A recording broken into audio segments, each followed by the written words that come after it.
Ji thank you so much.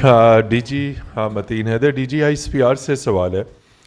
आज हमें आपकी तरफ से अपडेट्स मुसलसल मिल रहे हैं और एक अपडेट ये है कि पाक फ़ौज ने अपनी जो रेगुलर मशक़ें वो शुरू कर दी है। एयरफोर्स ने ऑलरेडी शुरू की हुई है।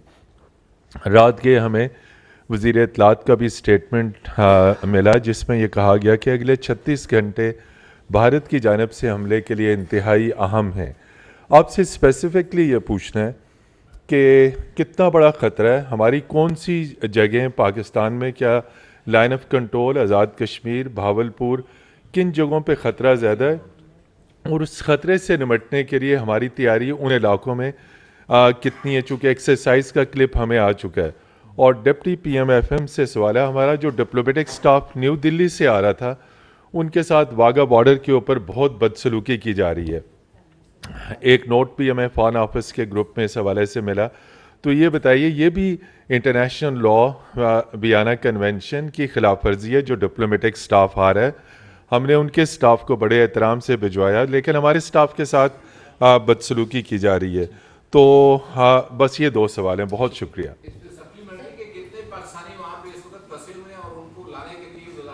क्या कर रही है ये, मैंने जो स्पोक्स पर्सन है उनको क्वेश्चन छोड़ा हुआ है, इसके ऊपर रिस्पॉन्ड भी नहीं कर रही मिनिस्ट्री। मेरा ख्याल 3 हो गया, फिर आप नया सवाल कर लें। जहाँ तक 24 से 36 घंटे का सवाल है, ये it was based on credible intel information, so we thought that it would be appropriate late night it should made public, and that's why the information minister gave the statement. It was in the knowledge of the entire leadership, both civil and military. Number 2, बदसलूकी जहाँ तक आपने फरमाया, obviously this is very undiplomatic, unwarranted, unacceptable. So we will raise it at all proper forums, including the United Nations, because this is not on. Because we believe that respect dignity of the diplomats, no matter in which country they belong to and where they are moving to and from, we will take care of that. जहाँ तक पाकिस्तान के फंसों के ताल्लुक है, our High Commission in New Delhi is working on that, and we will coordinate.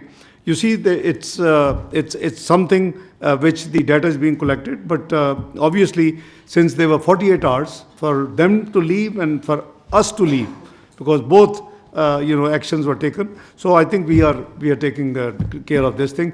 The spokesperson will give you next regular briefing with the more detail. Exactly. आपने एक exercise का refer किया. This is just one part that was shared with you. Rest assured कि आपकी चाहे फौज है, चाहे फ़ज़ाइया है, चाहे नेवी है, चाहे बाकी तमाम दिफा से ताल्लुक़ रखने वाले इदारे हैं, वो हमा वक्त हर वक्त अपनी तैयारी में मसरूफ़ है. So we are everywhere all the time. We are ready and we are prepared to take on all sort of challenges. Military confrontation का रास्ता अगर उन्होंने चुनना है तो ये उनकी चॉइस है. आगे ये किधर जाता है ये फिर हमारी चॉइस है.